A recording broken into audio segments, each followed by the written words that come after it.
정부가 어제 대한항공의 아시아나 항공 인수를 앞서 전해드린 것처럼 공식화했습니다. 산업은행은 한진그룹의 지주사인 한진카를 통해 8천억 원의 인수 자금을 지원합니다. 국내 1위와 2위 항공사의 합병까지는 독과점 문제나 특혜 논란 등 풀어야 할 과제도 많습니다. 정철진 경제평론가 자리에 함께했습니다.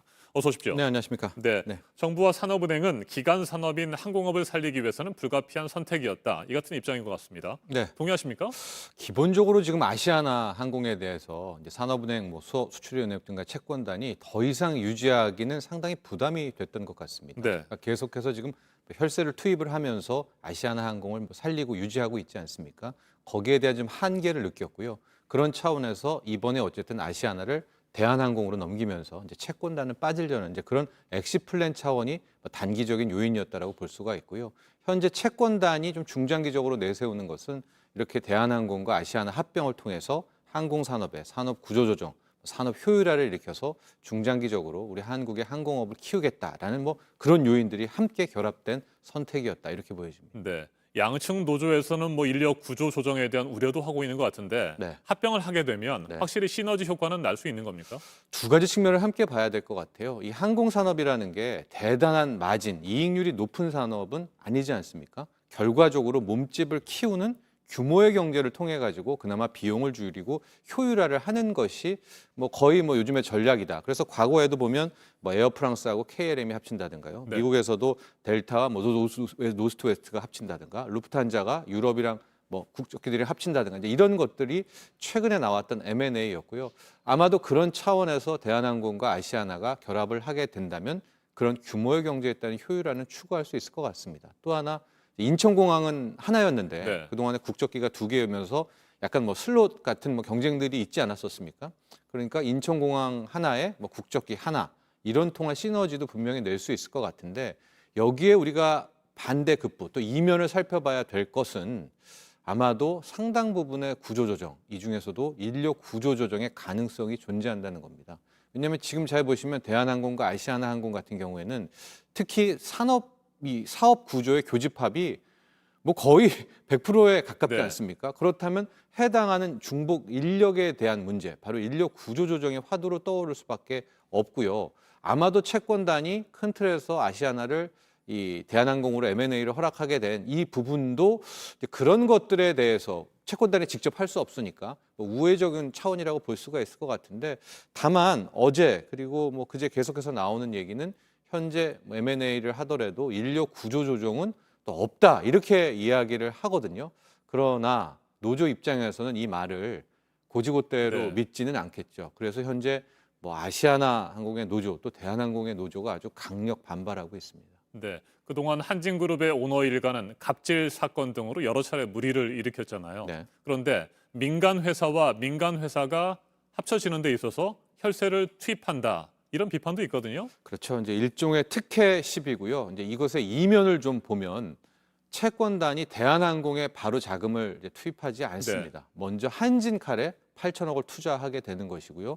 한진칼은 실은 전체적으로 한진그룹의 지주사 아니겠습니까? 한진칼은 일단 산업은행으로부터 이 채권단으로 받은 8천억을 가지고 밑에 자회사인 대한항공이 또 유상증자를 하는데 거기에 들어가는 구조. 그러니까 대한항공은 유상증자를 해서 그게 그 돈으로 이제 아시아나를 인수하게 되는 조금 이제 복잡한 구조를 이제 갖게 됐는데 여기에서 왜 특혜 시비가 나느냐?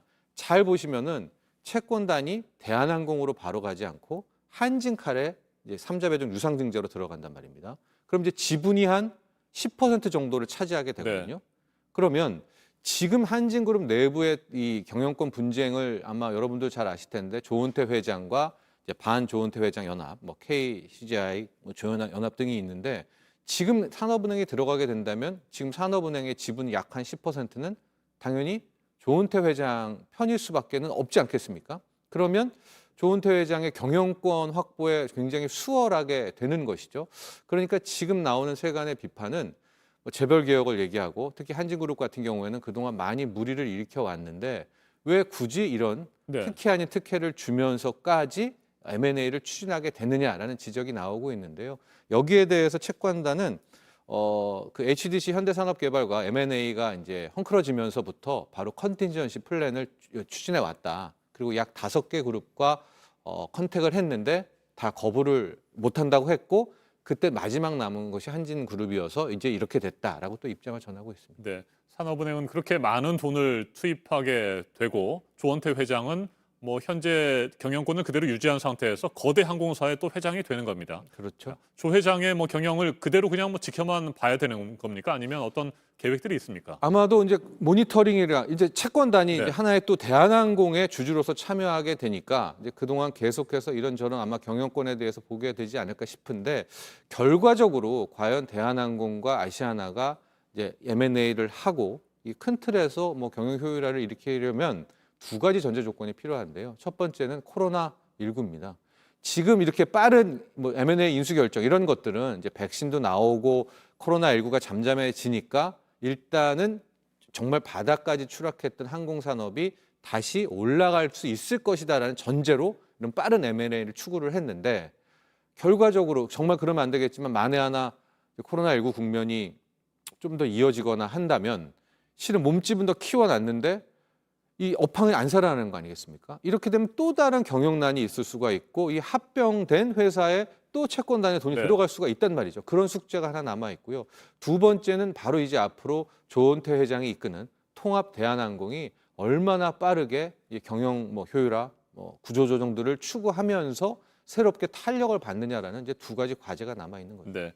앞서 긍정적인 측면에서 시너지 효과에 대한 얘기를 잠시 나눴었고요. 네. 자, 또 독과점으로 인한 폐해를 우려하는 목소리도 높습니다. 이건 네. 어떻게 전망하세요? 일단은 지금 당장 이제 합병하더라도 공정거래위원회에서 독과점 심사를 해야 되는데 뭐 지금 벌써 나오는 것들은 정부가 추진을 했는데 네. 공정위가 어떻게 막겠느냐 뭐 이런 이야기가 벌써부터 나옵니다. 그러나 아마 공정위가 이것이 벌써 둘이 합치면은 뭐 저비용 항공사까지 합치면 63%에 달하는 시장 점유율이 나오거든요. 그걸 독과점이 아니라고 이 M&A를 통과했을 때 과연 공정위는 어떤 명분을 내세울까 국민들에게 이제 이런 것도 또 하나의 주목 대상입니다. 그 다음에 이제 통과하고 나서의 걱정들이 있죠.